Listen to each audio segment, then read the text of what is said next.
Hi viewers, welcome to my channel. Today మనం మైసూర్ బోండా రెసిపీని చూద్దాం. ముందుగా 2 గ్లాసుల పెరుగుని ఒక గిన్నెలోకి తీసుకుని గిలకరించుకోవాలి. బాగా గిలకరించుకున్నాక 1 స్పూన్ తినీ సోడా వేసుకోవాలి. దాన్ని బాగా కలుపుకున్నాక ఒక నురగలాగా ఫామ్ అవుతుంది ఫెర్మెంటేషన్ అవ్వడం కోసం. అలా ఫామ్ అయ్యేదాకా కలుపుకొని అందులోనే రుచికి సరిపడానంత 1 స్పూన్ ఉప్పు వేసుకోవాలి. సాల్ట్ని కూడా బాగా కలుపుకొని 2 గ్లాసుల పెరుగుకి 2 గ్లాసుల మైదా పిండి సరిపోతుంది. మనకు కావలసిన వాళ్ళు మైదా పిండి వేసుకోవచ్చు, లేదా హెల్తీగా ఉండాలి అంటే గోధుమ పిండితో కూడా ట్రై చేయొచ్చు. కొంచెం తినీ సోడా ఎక్కువ వేసుకోవచ్చు.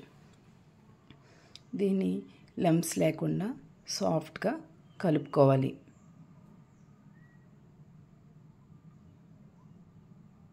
వాటర్ కావాలంటే యాడ్ చేసుకోవచ్చు. నాకైతే సరిపోయింది, ఇందులో వాటర్ పెరుగుతోటి సరిపోయింది. ఇలా బాగా కలుపుకున్నాక దీన్ని 2 అవర్స్ పాటు ఫెర్మెంట్ చేయాలి. 2 అవర్స్ ఫెర్మెంట్ చేశాక ఇక్కడ క్లిప్ మిస్ అయింది. కొబ్బరికాయ ముక్కలు 1/2 కప్పు, 2 స్పూన్స్ జీలకర్ర వేయాలి.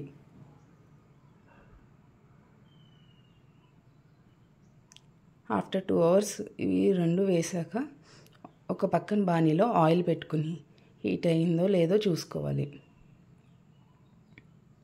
హై ఫ్లేమ్లో ఉండగా మైసూర్ బోండా వేస్తే దానికదే పొంగి ఒక సైడ్ తిరుగుతుంది. నూనె బాగా కాగాక వేయాలి.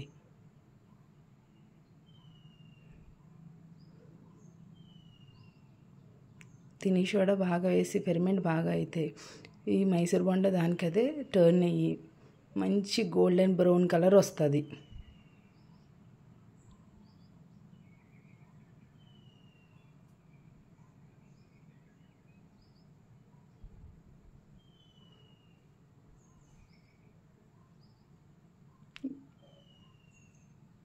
మైసూర్ బోండా బాగా ఫ్రై అయ్యాక ఒక ప్లేట్లోకి సర్వ్ చేసుకోవాలి.